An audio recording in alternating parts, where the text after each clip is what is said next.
Hello बच्चों, आज मैं आपको पंचतंत्र की एक और नई कहानी सुनाऊंगी जिसका नाम है भूतिया पेड़। किसी जंगल में सभी जानवर मिलजुल कर रहते थे। उसी जंगल में एक बहुत घना पेड़ भी था। सभी जानवर उस पेड़ से दूर ही रहते थे क्योंकि उन सब का मानना था कि उस पेड़ पर भूत रहता है। एक दिन जंगल में भालू आया और वह रहने के लिए जगह ढूंढने लगा। मैं इस जंगल में तो आ गया, मगर अपनी गुफा कहाँ बनाऊं? तभी भालू को वो भूतिया पेड़ दिखता है। यह जगह थोड़ी डरावनी लगती है, पर यहाँ शांति बहुत है। मुझे अपनी गुफा यही बनानी चाहिए। भालू उस पेड़ के नीचे पहुंचता ही है कि तभी वहाँ बंदर और हाथी आ जाते हैं और भालू को वहाँ अकेला देखकर बंदर बोलता है, अरे भालू भाई, तुम यहाँ अकेले क्या कर रहे हो? मैं यहाँ रहने के लिए गुफा बना रहा हूँ। भालू भाई, तुम यहाँ अपनी गुफा नहीं बना सकते। यह जगह सुरक्षित नहीं है। सुरक्षित नहीं है?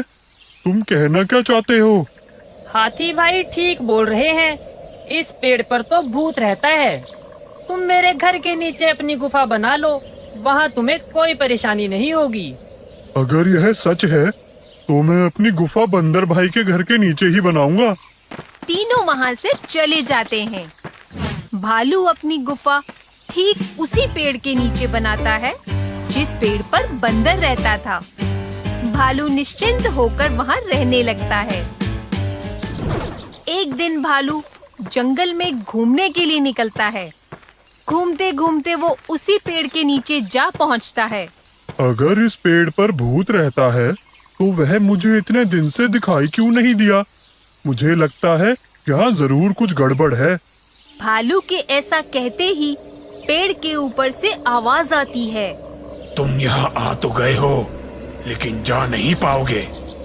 मैं तुम्हें खा जाऊंगा। कौन है यहाँ? मैं इस पेड़ पर रहने वाला भूत हूँ।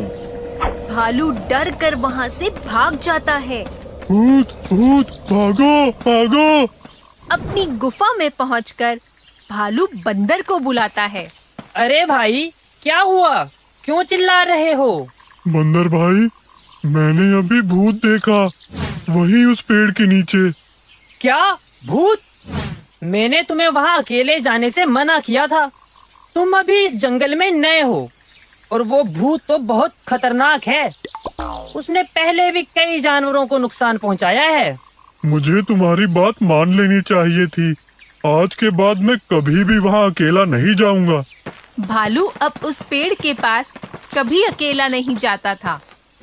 एक दिन भालू को जंगल में एक गोरिल्ला दिखता है।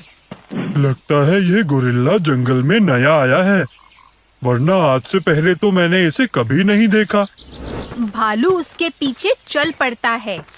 कुछ दूर जाने के बाद भालू देखता है कि गोरिल्ला उसी पेड़ पर चढ़ जाता है जिस पेड़ पर भूत रहता है। ये देखकर भालू बंदर के पास जाता है। बंदर भाई, मैंने अभी अभी ये गोरिल्ले को भूत वाले पेड़ पर चढ़ते हुए देखा। शायद वह इस जंगल में नया है। पर गोरिल्ला को तो उसकी दुष्टता के कारण काफी समय पहले इस जंगल से निकाल दिया गया था। तो फिर वो जंगल में क्या कर रहा है और उस भूत वाले पेड़ पर क्यों चढ़ गया?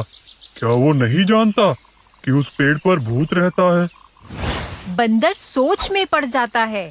वह समझ जाता है कि पेड़ के भूत के पीछे कोई गहरा राज छुपा है। बंदर रात को भूतिया पेड़ के पास ही एक पेड़ पर चढ़कर छुपकर चिल्लाता है, अरे वाह, बहुत दिनों के बाद किसी गोरीले की खुशबू आ रही है। आज तो पेट भर कर खाऊंगा और यह गोरीला तो मुझे देख भी नहीं सकता क्योंकि मैं तो भूत हूँ। गोरिल्ला ये सब सुनकर डर जाता है। वह सभी जंगल के जानवरों को इकट्ठा करता है। फिर वह उन्हें सारी बात बताता है। बंदर अभी भी उसी तरह से चिल्ला रहा होता है, आज तो मैं गोरीले का मांस खाकर ही पेट भरूंगा। पर भूत तो इस पेड़ पर रहता था, फिर आवाज उस पेड़ से कैसे आ रही है? महाराज, पेड़ पर कोई भूत नहीं रहता। आपने मुझे जंगल से निकाल दिया था, इसलिए मैं इस पेड़ पर आप सबसे छुपकर रहता था। सभी जानवरों को मैंने ही भूत बनकर डराया था, जिससे कोई मुझे देख ना सके। लेकिन अब यहाँ सचमुच का भूत आ गया है। ये सब सुनते ही बंदर नीचे आता है और सबको बताता है। यहाँ कोई भूत नहीं रहता। पेड़ पर रहने वाले भूत का सच सामने लाने के लिए ही मैं भूत बनकर इसे डरा रहा था, ठीक वैसे ही जैसे इसने हम सबको डराया था। गोरिल्ले का झूठ पकड़ा जाता है और उसे जंगल से बाहर निकाल दिया जाता है। इस तरह सभी जानवरों को भूतिया पेड़ से छुटकारा मिल जाता है और वे सब खुशी से बिना डरे जंगल में रहने लगते हैं। तो बच्चों, इस कहानी से हमें ये शिक्षा मिलती है कि हमें डर का सामना बहादुरी से करना चाहिए।